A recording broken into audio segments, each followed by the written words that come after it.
Oke, kali ini kita akan membahas sebuah film terbaru dari Raffi Film yang berjudul Dear Nathan, Thank You Salma. Ini adalah film ketiga dari film Dear Nathan ya, yang film penutup trilogi ya. Iya, ya jadi ini film terakhir yang emang si novelisnya juga bilang kalau ya nggak akan ada lanjutannya lagi.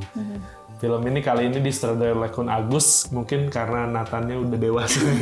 Jadi ganti sutradara buat mengganti Indra Gunawan. Iya, Indra Gunawan itu sutradara sebelumnya di Dear Nathan 1 dan Dear Nathan Hello Salma.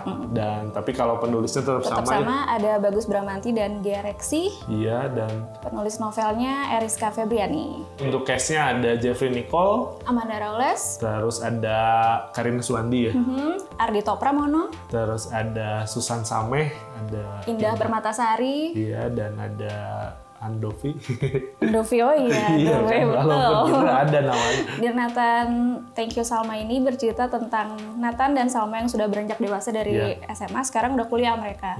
Dan memiliki pandangan yang berbeda soal memperjuangkan sesuatu gitu. Kalau bagi Nathan itu memperjuangkan tuh harus turun ke jalan. Sementara dari perspektif Salma, banyak cara untuk berjuang selain berdemo kayak gitu. Dan setelah mereka menghadapi konflik, muncul masalah lain, konflik baru. Jadi di kampus Nathan muncul Zana dengan masalah pelecehan seksual, dan di hidupnya Salma muncul Afkar. Oke, yang disuka dari film Thank You Salma ini? Naskahnya oke sih menurut aku, kerasa banget perbedaan dari mereka SMA yang dari 2 film sebelumnya sampai sekarang tuh kayak terasa pendewasaannya tuh berubah, ada gitu ya dari yang sebelumnya remaja. Terus ada juga beberapa bagian yang sebenarnya kaku gitu, maksudnya baku, cuman berhasil dibawakan secara luas sih, terutama oleh Ardhito Pramono. Emang dia jadi diri dia sendiri sih kayaknya seperti biasa. Jadi emang kalau kalian ngelihat Ardhito Pramono di sini ya cocok aja, karena emang perannya yang dikasihnya ya cocok-cocok gitu aja buat Ardhito. Terus yang orang suka juga emang ya udah jelas lah chemistry si Salma dan Nathan ya. Iya, itu udah terbangun dari film ke-1 keduanya. Jadi di sini udah ngikutin, terus di sini berasa banget ya mereka yang dulunya SMA terus sekarang udah kuliah nih, terus kuliah. Ya konfliknya nggak cuma kayak yang ke-1 kedua, ini konfliknya lebih mengikuti pendewasaan mereka.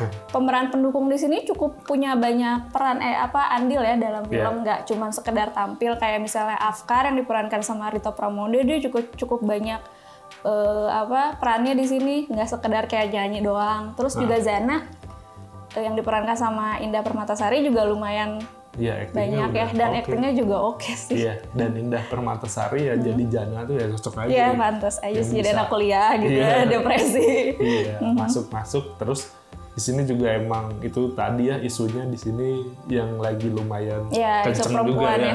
Iya, terus kan di sini juga dia tayang dengan film yang sama, ngeluarin isu yang sama dirilis di hari yang sama. Iya, tapi yang satunya bisa ditonton di bioskop, yang satunya di Netflix gitu. Aku tuh suka cara Nathan merespon Afkar ya. Jadi kalau dia cemburu tuh dilihat dari matanya, dari gesturnya, terus kayak bilang gemem maghrib gitu. Lucu sih itu, maksudnya dia nggak banyak ngomong, nggak banyak aksi, tapi udah ngeliatin dari gestur, cara ngeliatnya dia gitu. Jadi dia ngerasa, aduh baru kali ini ada saingan. Benar. Sebelumnya nggak ada ya. Iya benar sih. Jadi ya sekarang konfliknya jauh lebih banyak sih. Terus di sini kan kayak Nathan yang demo.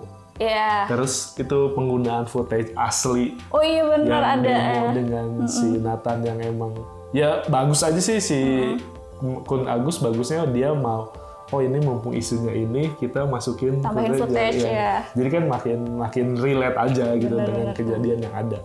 Sama ini sih pesan-pesan yang mau disampaikan tuh kayak lumayan oke. Pertama kayak bahwa isu perempuan itu biasanya kalau pelecehan seksual perempuan agak susah buat melapor, itu tuh ditunjukin di film ini.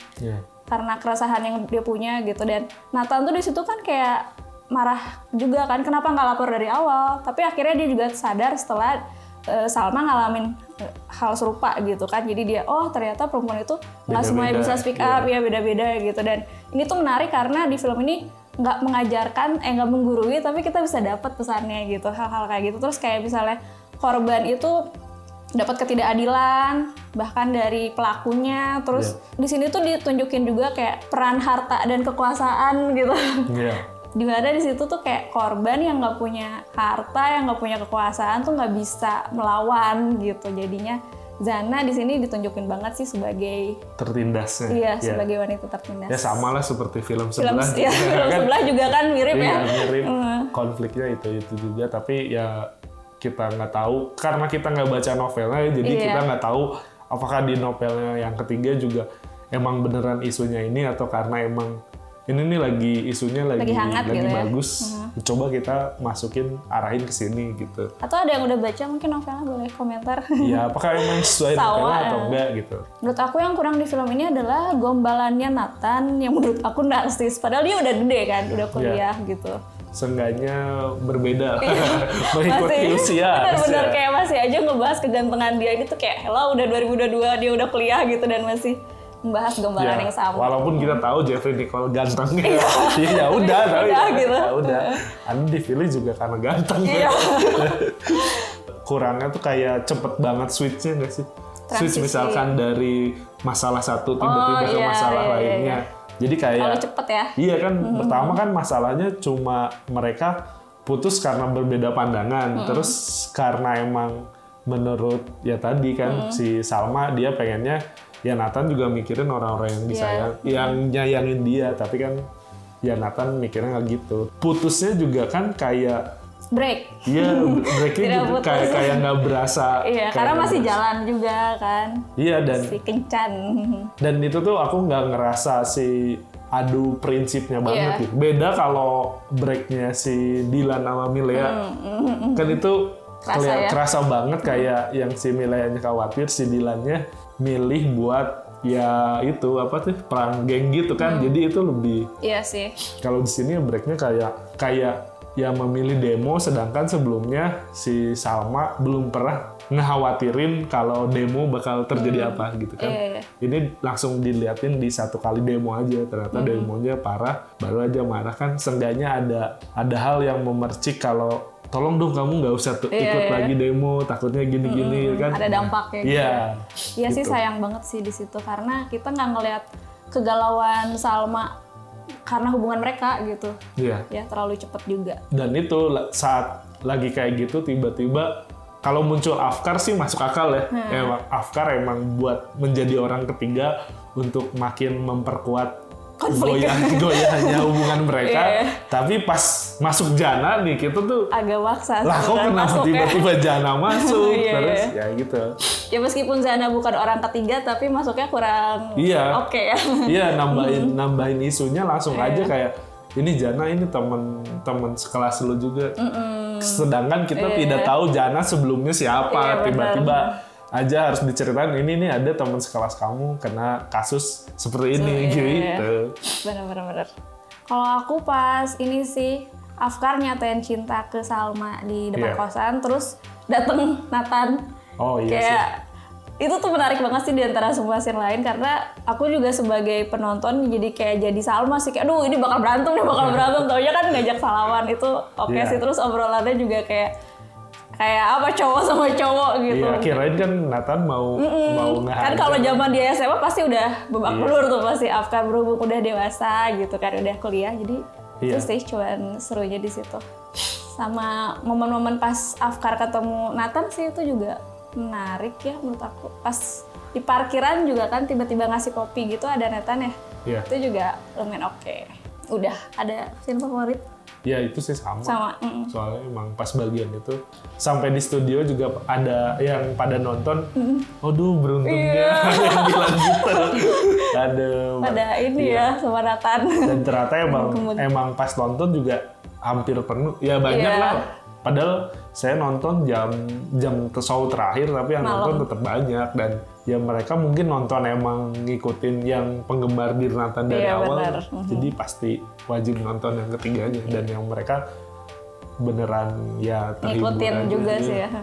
Oke, langsung aja ke skor nih buat Dirnatan Thank You Salma. Dari aku 6,8/10. Oke, dari orang 6,5 aja karena emang ya kita kan berharap masih banyak porsi Nathan sama Salmanya nih. Dan ya itu tadi banyak konflik yang merasa tiba-tiba gitu aja sih. Tapi walaupun ini bagus sih maksudnya. Iya. Asalkan ya itu penghubungan antara konflik yang barunya tuh ada penjelasan gitu, nggak langsung tiba-tiba masuk ini gitu aja, nggak terlalu dipaksain lah. Oke, jadi buat kalian yang emang udah nonton Dear Nathan dari yang pertama sampai yang kedua ya pasti wajib nonton yang ketiganya. Dan dengan pendewasaan Nathan dan Salma yang baru ya boleh ditonton. Dan emang ya itu tadi ini emang oke filmnya, tapi memang sedikit banyak kekurangan. Tapi buat yang fans filmnya pasti ya nggak akan dilewatin. Ya, wajib nonton dan kale. Iya. Oke, mungkin cukup sekian review dari kita berdua. Jadi buat kalian yang udah nonton, silahkan komen di kolom komentar. Dan buat yang udah baca novelnya juga, apakah emang ini sama dengan novelnya atau enggak ya yang ketiga ini? Atau emang karena ngikutin isu yang lagi ada aja.